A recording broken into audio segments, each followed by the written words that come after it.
Hi, it's me, baby JC. I'm little, I'm glowing, and I got a heart full of light.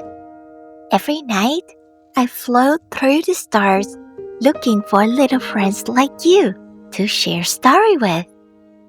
And tonight, I want to tell you a very special story. It's the story of how I came into this world. Are you snuggling? Good. Let's begin.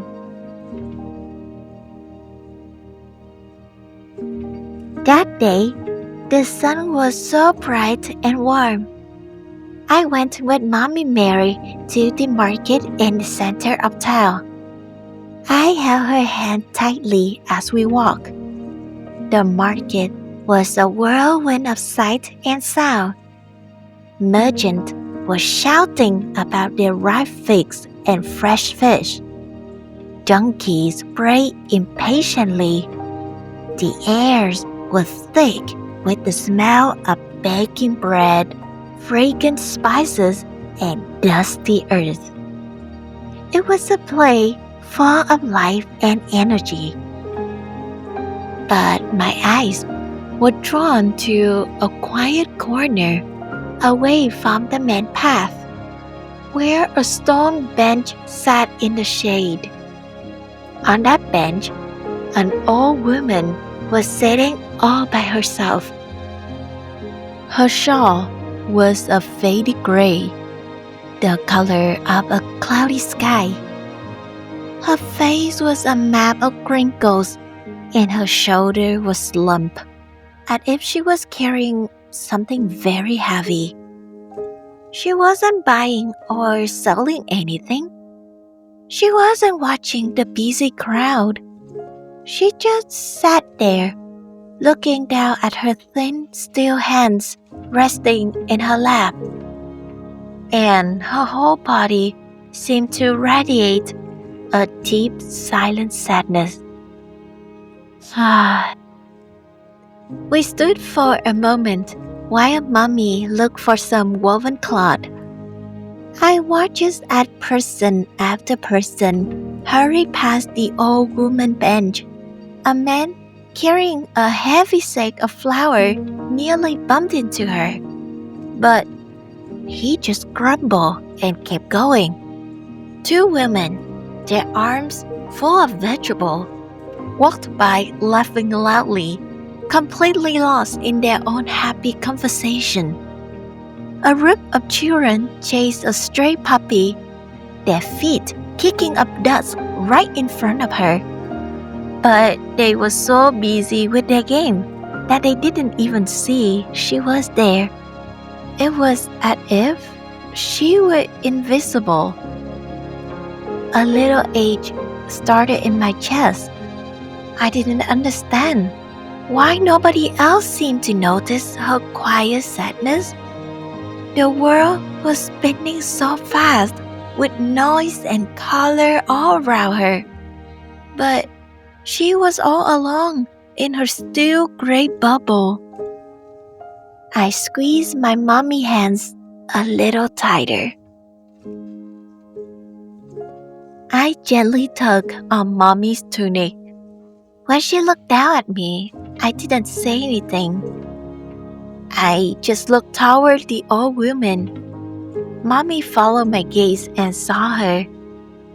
She looked at the woman, then back at me, and a look of deep understanding passed between us.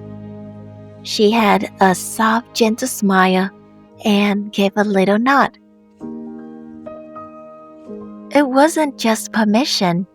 It was her way to saying, "Yes, listen to your heart." I let go of Mommy's hand. My own heart was beating a little fast. I slowly walked over to the bench, my small sandals scuffing the dusty ground. The loud sounds of the market seemed to fade away as I got closer. I felt a little nervous. What if she didn't want me there? What could a little boy possibly do to help such a big sadness? I stood by the bench for a moment, and then I did the only thing I could think of.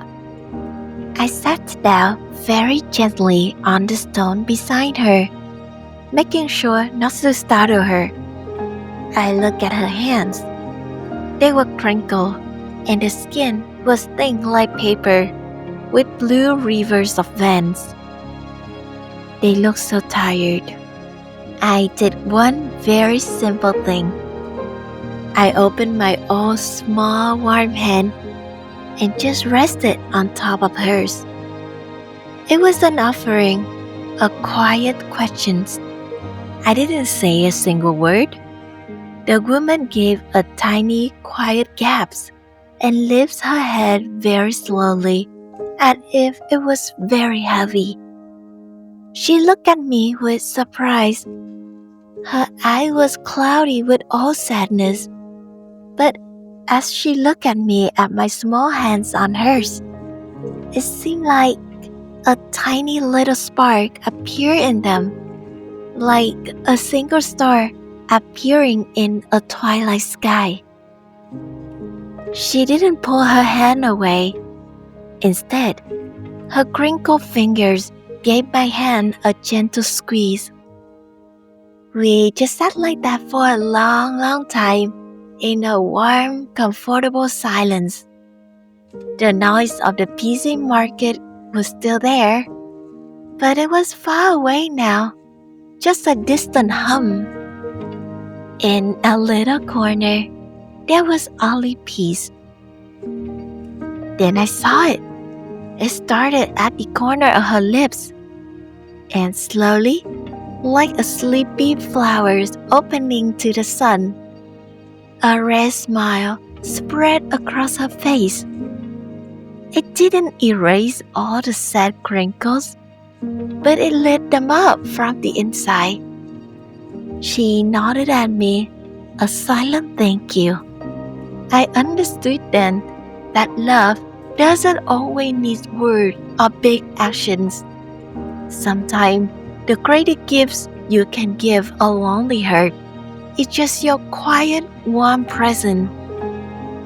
I hasn't taken her sadness away, but I have sat with her in it, and that has made all the difference.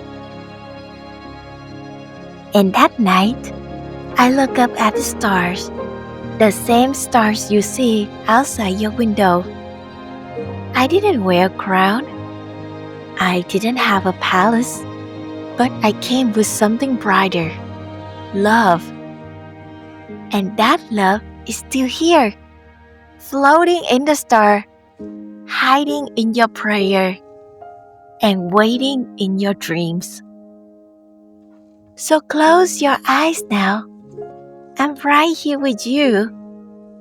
And tomorrow, I will tell you another story. Good night, little one. You are deeply, truly loved.